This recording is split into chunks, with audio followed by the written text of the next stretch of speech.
বর্ণপ্রথা তো বিহার বা উত্তরপ্রদেশে আরও কঠোরভাবে ছিল, সেখানে কেন বাংলার মতো গণধর্মান্তর ঘটেনি? এই সহজ উত্তরগুলো বাংলার জটিল ইতিহাসকে ধারণ করতে পারে না।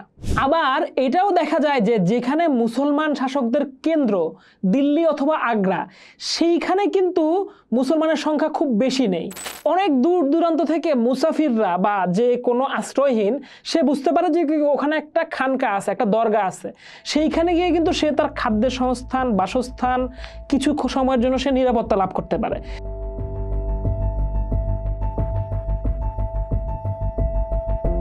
বাংলায় কি ইসলাম তলোয়ারের জোরে এসেছিল? সুলতান বা মুঘল শাসকেরা কি প্রজাদের জোর করে মুসলমান বানিয়েছিল? যদি তাই হতো তবে ক্ষমতার কেন্দ্র দিল্লি বা আগ্রায় কেন মুসলমানের সংখ্যাগরিষ্ঠ হলো না? বাংলার মুসলমানেরা কি তবে ভিনদেশি আশরাফ মুসলমানদের বংশধর? আদমশুমারির হিসাব তো বলছে অন্য কথা। প্রথম আদমশুমারির হিসাবেই দেখা যাচ্ছে ৯৮% বেশি মুসলমান এই মাটিরই সন্তান, এই মাটিরই সন্তানদের বংশধর। তাহলে এই বিপুল রূপান্তর ঘটল কিভাবে? অনেকে বলেন হিন্দু ধর্মের বর্ণপ্রথার অত্যাচারে নিম্ন বর্ণের মানুষ মুক্তির জন্য ইসলাম গ্রহণ করেন। এই তত্ত্ব হয়তো আংশিকভাবে সত্যও হতে পারে, কিন্তু সম্পূর্ণ সঠিক নয়। কারণ বর্ণপ্রথা তো বিহার বা উত্তরপ্রদেশে আরও কঠোরভাবে ছিল, সেখানে কেন বাংলার মতো গণধর্মান্তর ঘটেনি? আরও একটা ধারণা করা হয় যে সেন আমলে বিতাড়িত বৌদ্ধরা দলে দলে মুসলমান হয়েছিলেন। ঐতিহাসিক সভ্যতা বলে বৌদ্ধ ধর্ম তখন ক্ষয়িষ্ণু ছিল, কিন্তু সব বৌদ্ধ কি একযোগে মুসলমান হয়ে গিয়েছিলেন?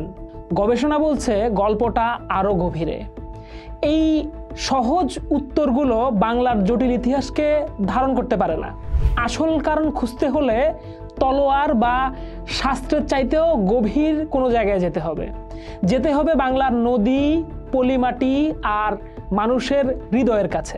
1872 সাল ব্রিটিশ ভারত প্রথম নিজেদেরকে গুনল, অর্থাৎ প্রথম আদমশুমারি হলো। সেই 1872 সালের আদমশুমারির ফলাফল ছিল এক পরিসংখ্যানগত বিস্ময়। দেখা গেল মুসলিম ক্ষমতার কেন্দ্র থেকে বহু দূরে এই বাংলায় মুসলিম জনসংখ্যার ঘনত্ব পুরো ভারতবর্ষে সর্বাধিক। অবিভক্ত বাংলায় তো হিন্দু মুসলমানের অনুপাত প্রায় সমান, কিন্তু পূর্ব বাংলার অর্থাৎ বর্তমান বাংলাদেশের জেলাগুলোতে মুসলমানের সংখ্যা প্রায় ৭০ থেকে ৭৫%। অবিভক্ত বাংলায় মুসলমান আর হিন্দুর অনুপাত ছিল প্রায় সমান। মুসলমান ছিল ১,৭৫,০০,০০০, হিন্দু ১,৮০,০০,০০০। কিন্তু পূর্ববঙ্গের অর্থাৎ বাংলাদেশের জেলাগুলোতে মুসলমানের সংখ্যা ছিল সংখ্যাগরিষ্ঠ, প্রায় ৭০%। ব্রিটিশ শাসকরা স্তম্ভিত, কিভাবে, কোন কায়দায় এটা সম্ভব হলো? কারণ এর আগ পর্যন্ত সবাই মনে করত ভারতবর্ষ হিন্দু প্রধান, কিন্তু এই আদমশুমারির পরে পুরো চেহারাটাই বদলে গেল।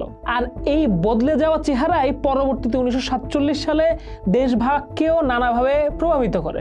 তাই শুরুতেই বুঝে নেওয়া দরকার কিভাবে এই অঞ্চলে ইসলাম এতটা বিস্তার লাভ করলো।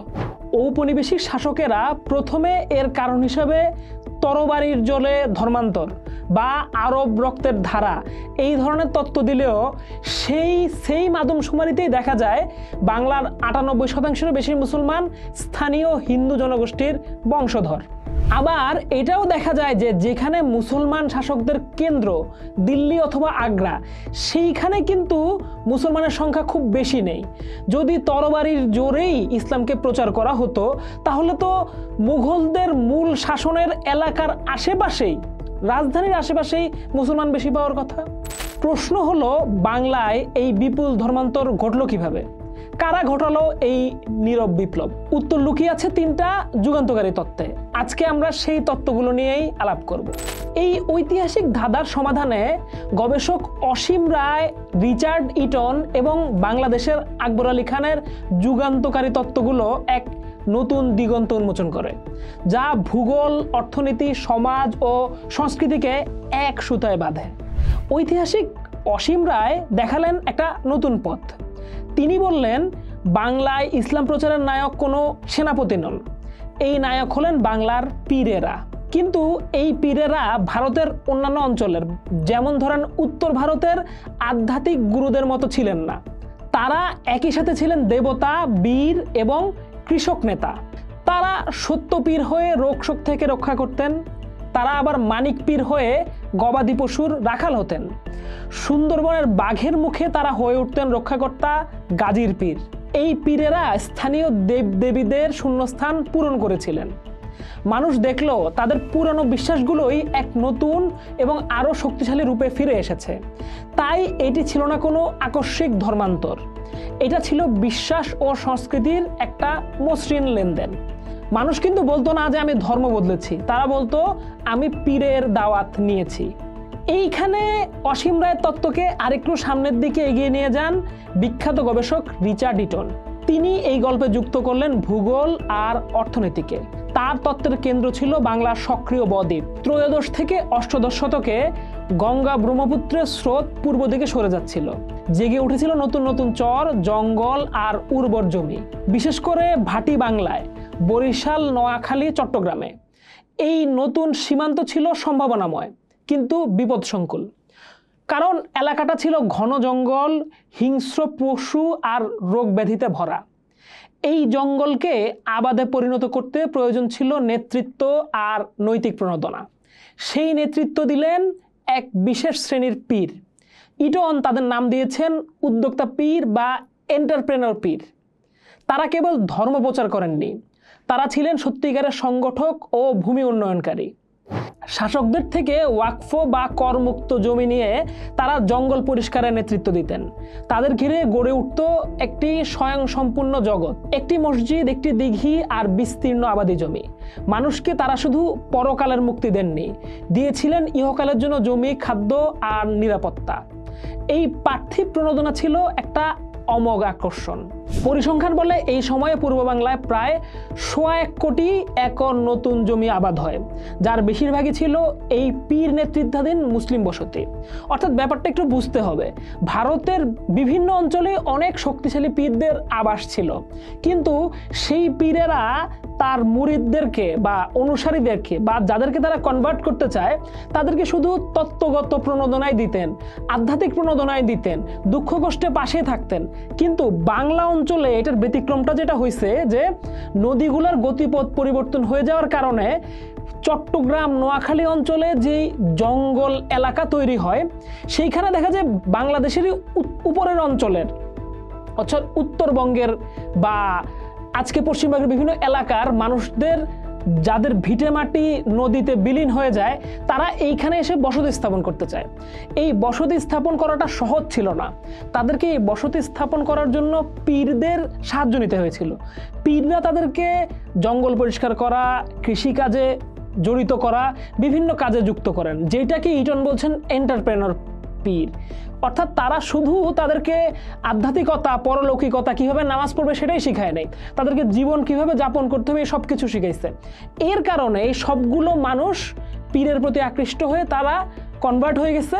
এবং অসীম রায়ের কাছ থেকে আমরা যেটা দেখলাম যে এই প্রত্যেকটা পীরে তাদের এখানে যে স্থানিক টোটেম বা স্থানিক দেবতারা ছিল তাদেরকে কোনোভাবে রিপ্লেস করতেছে।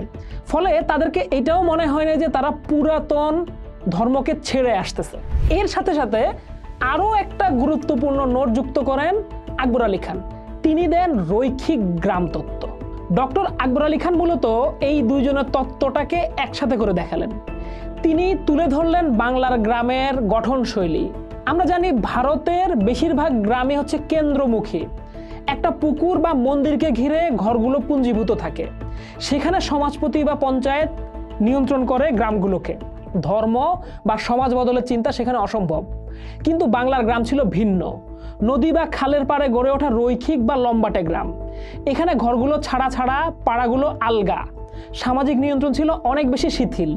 এই শিথিলতাই ছিল ইসলাম প্রচারের জন্য আশীর্বাদ। আমি একটু সহজে বুঝাই বিষয়টা।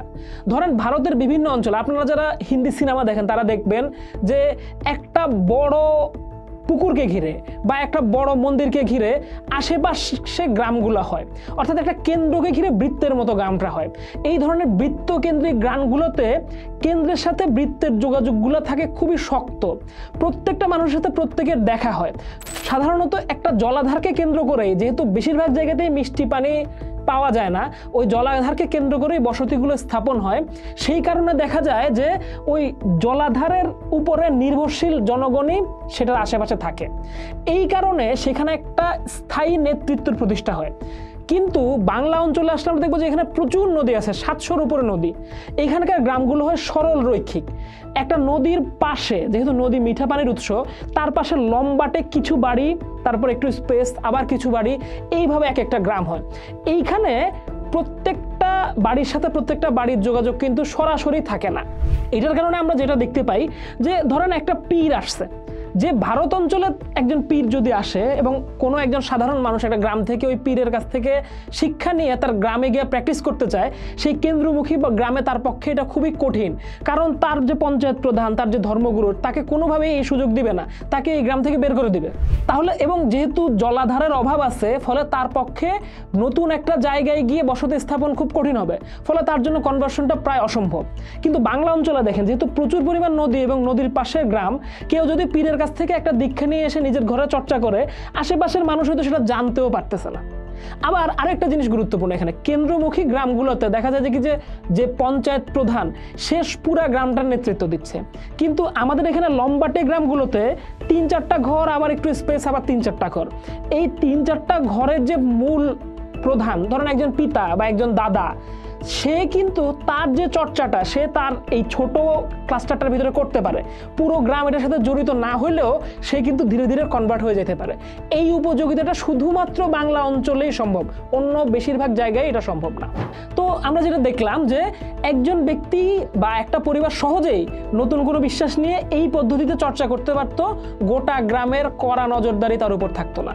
যদি তাকে সমাজচ্যুতও করা হতো, সে অসহায় হতো না, কারণ লম্বা নদী, উর্বর প্রকৃতি, সে সামান্য দূরে গিয়ে আবার ঘর বাঁধতে পারতো এবং পানির অভাবটা তার হইতো না। মিঠা পানিকে কেন্দ্র করে যেহেতু গ্রামগুলো গড়ে ওঠে এবং যেহেতু বাংলা অঞ্চল খাদ্যের জন্য খুবই উর্বর ছিল, সুতরাং সে অন্তত খাদ্যের অভাবে মৃত্যু সম্ভাবনা হইতো না। এই স্বাধীন পরিবেশই পীরদেরকে বিচরণের আদর্শ ক্ষেত্র তৈরি করে দিয়েছিল। বর্ণ প্রথায় কোণঠাসা মানুষ এখানে সহজেই বর্ণহীন নতুন সমাজে সম্মান খুঁজে পাইতে থাকে। পীরের খানকাগুলো হয়ে উঠছিল মুক্তির আশ্রয়। এখানে আরেকটু বুঝে নেওয়া দরকার যে আমাদের এই সময় যেহেতু এই যে পীরের আখড়া বা খানকা কেন্দ্রিক আলাপগুলা আবার গুরুত্বপূর্ণ হয়ে উঠতেছে, যে এই যে আখড়াগুলা থাকবে কি থাকবে না, এটা ভেঙে ফেলবো কিনা, এটা থাকবে কিনা, আমাদেরকে একটু বুনিয়াদীভাবে বুঝে নেওয়া দরকার যে পীরদের খানকাগুলো কিভাবে গড়ে ওঠে। আপনারা দেখবেন একটা বড় খানকার উপরে একটা পতাকা উঠতে থাকে, এইটাও কিন্তু একটা চিহ্ন। এখানে পতাকা উড়ে বা আলো জ্বালানো হয়। অনেক দূর দূরান্ত থেকে মুসাফিররা বা যে কোনো আশ্রয়হীন সে বুঝতে পারে যে ওখানে একটা খানকা আছে, একটা দরগা আছে, সেইখানে গিয়ে কিন্তু সে তার খাদ্যের সংস্থান, বাসস্থান, কিছু সময়ের জন্য সে নিরাপত্তা লাভ করতে পারে। তাইলে এই যে আমরা যে সময়টার কথা বলতেছি, হাজারের পরে 1200 শতক, 1300, 1400 শতকে দূর দূরান্ত থেকে মানুষেরা এই খানকাগুলোকে কেন্দ্র করেই কিন্তু তারা চলাচল করত। ফলে এইখান থেকে আমরা বুঝতে পারতেছি যে কি এই জায়গাগুলো কিন্তু এখানকার সব ধরনের মানুষের জন্য একটা মুক্তির আশ্রয় হিসেবে গড়ে উঠছিল। এবং এই কারণেই বাংলাদেশের বহু পীরের দরগায় বহু মানুষের উপস্থিতি লক্ষ্য করা যায়।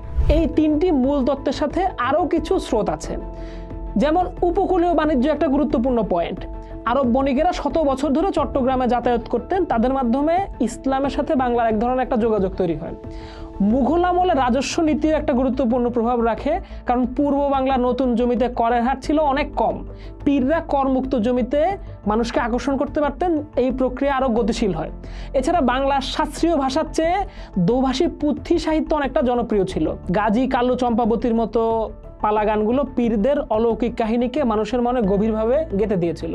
তাহলে এখন প্রশ্ন আসে, বাংলার বুকে ইসলামের সাফল্যের রহস্য কি? এর উত্তর কোনো এক শব্দে দেওয়া যাবে না। এটা ছিল বহু ধারার একটা মিলিত মোহনা। এখানে ছিল পীরদের ভূমিকা, পীররা ছিলেন আধ্যাত্মিক নেতা, লৌকিক ত্রাণকর্তা এবং অর্থনৈতিক সংগঠক। নতুন জেগে ওঠা উর্বর জমি দিয়েছিল খাদ্য আর জীবনের নিরাপত্তা। রৈখিক গ্রামের শিথিল সমাজ কাঠামো দিয়েছিল বিশ্বাস পরিবর্তনের স্বাধীনতা, অনুকূল রাজস্ব নীতি আর লোক সংস্কৃতি দিয়েছিল ইসলামের সমন্বয়ের মজবুত ভিত্তি। সুতরাং বাংলা ইসলামের প্রসার তরবারির ঝনঝনানিতে হয়নি, এর শিকড় গেঁথে আছে পলিমাটির গভীরে, কৃষকের স্বপ্নে আর পীরের অলৌকিক গল্পে। 1872 সালের আদমশুমারি ছিল সেই 500 বছর ধরে চলা নীরব বিপ্লবেরই পরিসংখ্যানগত প্রতিচ্ছবি, যার কালি তলোয়ারের রক্তে নয়, লেখা হয়েছিল বাংলার পলিমাটি আর পদ্মার জলে। পোস্ট দেখুন, ভাবুন, করুন, থাকুন পোস্টের সাথে।